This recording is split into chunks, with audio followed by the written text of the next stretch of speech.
Friday nights in January mean basketball, and we are bringing you an awful lot of it tonight.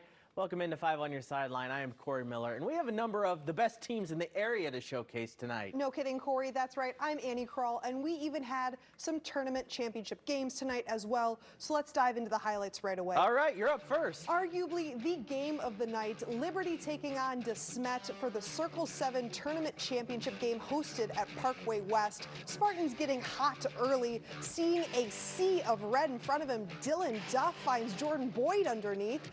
And then it started raining threes. Watch this one, courtesy of Andrew Badra.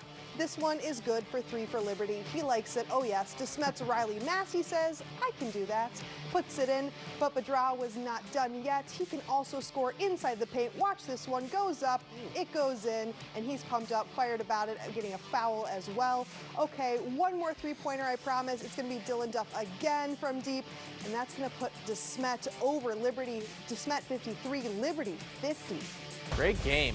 Centralia Orphans are one of the most storied and successful programs in American high school basketball. They're great again this year, 21-2 overall. They face Cahokia tonight. Orphans start at Logan Meyer for 3. Cahokia answers. Canary Griffin, 3 for the Comanches. Let's go back the other way. Assist from the floor, 2 points for Daryl Jones.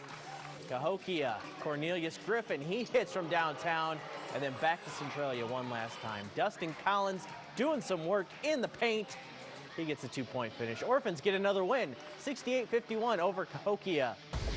Well, the Francis Howell girls making it to the Lindbergh Invitational Championship game against St. Thomas Aquinas. A quick break, that's a bounce in, and that's going to be good for Reese Greer, who pours it in.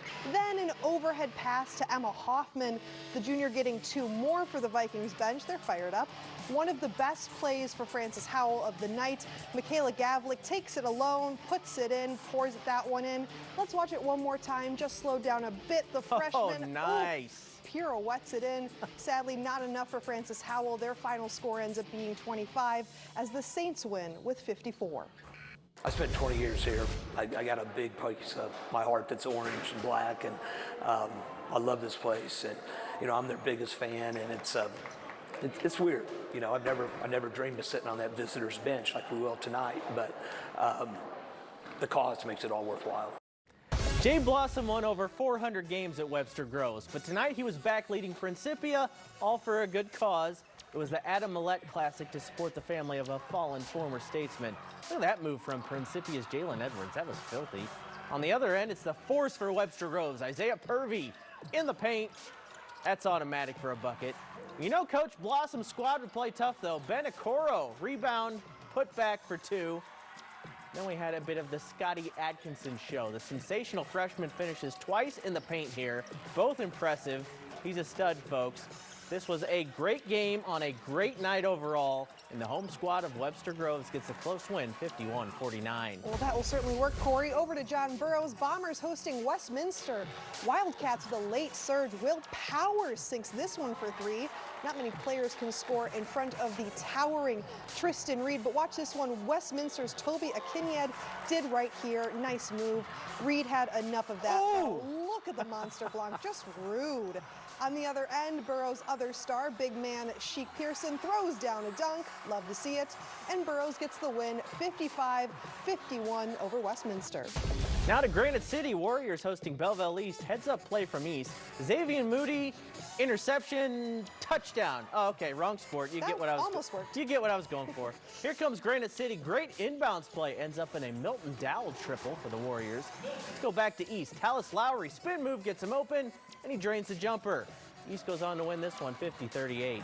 Well, how about Belleville West? They were on the road against a powerhouse Collinsville squad. Look at them right there, a lot of purple. Great shot from our photographer, James Merriman, right here. Nick Horace gets 3 for Collinsville. Going the other way now, Miles Little with the fast break finish for West. West gets another nice play and 1 for Dalen Bird. But the Cohawks are almost unbeatable at home. Jamori Weisinger for 3, and Collinsville ends up with the win, 62-43. I just think we're hovering at good right now. You guys feel me a little bit?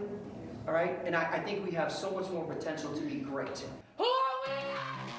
Watch this, Incarnate Word has a nation-best 116-game winning streak, that's right, but Coach Dan Rolfs is never satisfied. Red Knights hosted Julie Mathin's St. Joseph's Academy. Last night, Incarnate plays suffocating defense. Navia Caffey gets the steal and the score. Big play on Thursday. St. Joseph's got 2 on the other end. Piper Mooney with the layup right here. Incarnate would dial in from deep as well, though. Zoe Best is among the best in the town. She drills the triple, and Incarnate wins their 117th game in a row, 72-29 over St. Joe's. We had another dandy last night in the Metro East, defending state champ O'Fallon at one-loss Alton. History started things. Jairus Powers gets the basket. That's her 1,000th career point. She's just a junior. She's actually the 3rd Redbird to hit the 1K mark this season.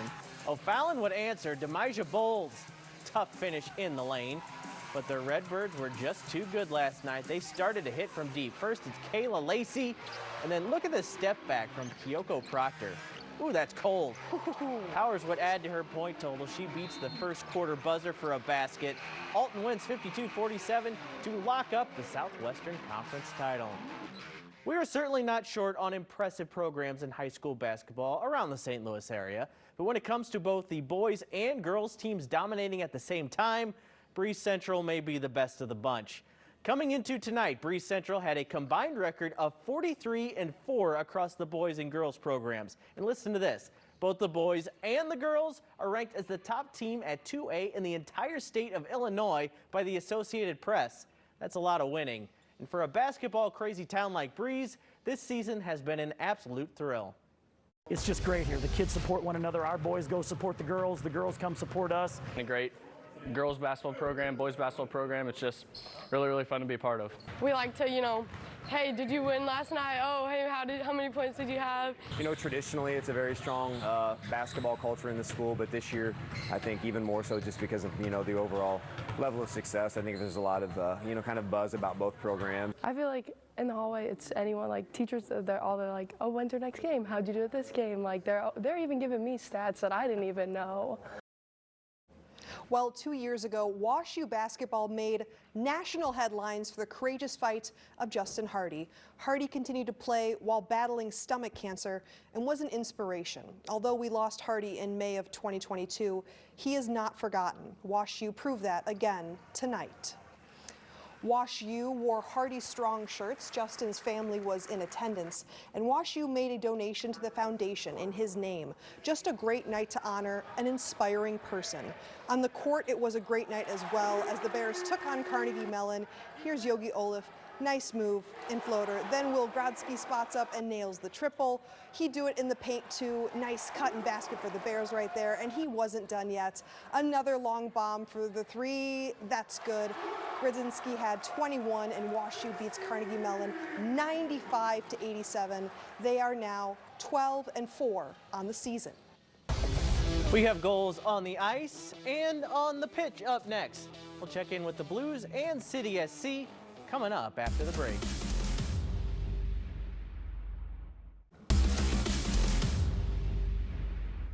The Blues have been on a roll of late-night wins on the road. One more tonight in Seattle, and they'll sweep this 3-game trip out west. Old friend Jaden Schwartz played in his 700th career game tonight. Of course, he's on the Kraken now. Good for Schwartzy.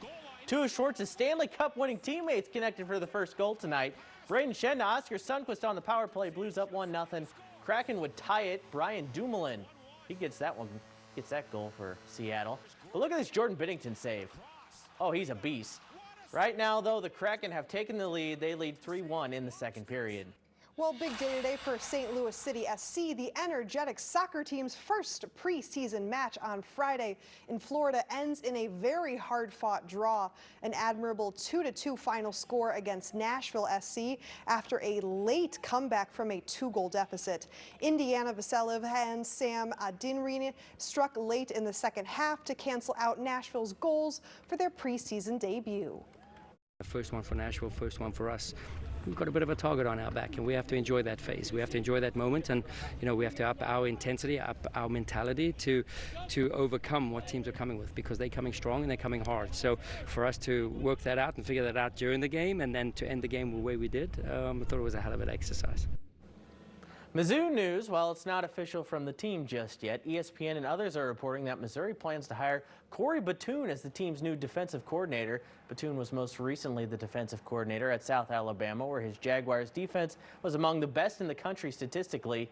Previously, Batoon coached at Liberty, Hawaii, and Ole Miss, among others. He'd be taking over for Blake Baker, who split for LSU this offseason. We'll be right back.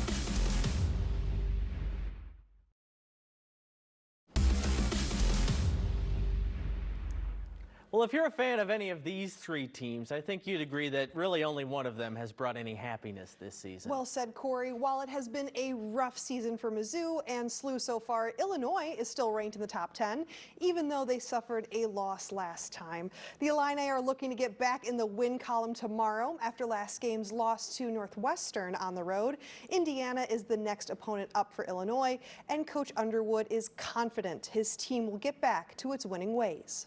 It's a different type of game. We are who we are defensively. We've got to become better at not making, what we call scouting report mistakes. And again, I thought it wasn't as bad on film as I thought maybe watching it in person. They just hit some hard shots. But Illinois fans didn't like that result. No. I can think of one Northwestern grad who might have liked that. I was game. a little happy about it. I mean, Boo Booey was great for Northwestern, but Illinois, I think they'll get back in the W. I'm not worried about that. They're a top 10 team for a reason. I'm It'll not be all worried. right. We got a little one. All right, that'll do it for 5 on your sideline tonight. For Andy Kroll, I'm Corey Miller. Have a great night, St. Louis.